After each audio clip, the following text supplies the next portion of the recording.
तर महाराष्ट्रातल्या 5व्या आणि शेवटच्या टप्प्यातलं मतदान हे उद्या पार पडत आहे।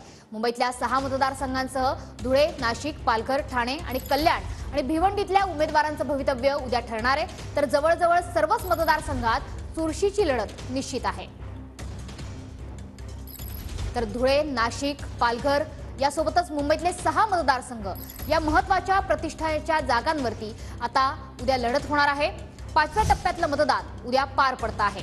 5वा आणि शेवटच्या टप्प्यातलं मतदान हे उद्या महाराष्ट्रातलं पार पडतं आहे। अनेक महत्त्वाच्या आणि जागांवरची उमेदवारांची दिग्गजांची प्रतिष्ठा ही आता पणाला लागली आहे।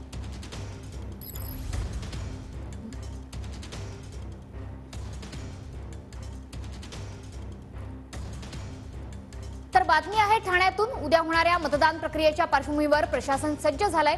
ठाण्यातल्या ठाणा कॉलेजमधून निवडणूक साहित्य मतदान केंद्रावर आता पाठवलं जाणार आहे।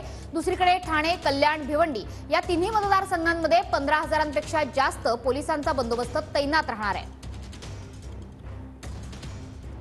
ठाण्यातील ठिकाणी आहोत आणि याच ठाण्याच्या ठाणा कॉलेज या ठिकाणी निवडणूक प्रक्रियेला सुरुवात झालेली आहे। सर्व साहित्य जे आहेत ते निवडणुकीसाठी लागणारे हे वेगवेगळ्या ठिकाणी हे जाणार आहेत। त्यासाठी खास करून हे कर्मचारी, अधिकारी वर्ग आणि शिक्षक वर्ग या ठिकाणी आपल्याला पाहायला मिळतात। या ठिकाणी कर्मचारी, अधिकारी, शिक्षक हे आता विविध ठिकाणी आपले साहित्य ते घेऊन जाणार आहे आणि याच ठिकाणी आता ठाणे लोकसभेची निवडणूक जी आहे ते रंगतदार असणार आहे। त्यामुळे सर्व साहित्य जे ते वेगवेगळ्या ठिकाणी आपल्या मतदार केंद्रावर जाणार आहे। त्यामुळे नक्कीच लोकशाहीचा उत्साह आणि सर्वांनी मतदान करण्यासाठी उद्या कशा प्रकारे लवकरात लवकर करता येईल हे देखील पाहणं गरजेचं आहे, कारण उन्हाळा देखील तेवढाच कडाक्याचा असणार आहे। त्यामुळे मतदान करताना जास्तीत जास्त संख्येने लवकरात लवकर करावं असं देखील आवाहन शासनाने केलेलं आहे। त्यामुळे उद्याचं मतदान कशा प्रकारे पार पडणार हे देखील पाहणं गरजेचं राहणार आहे।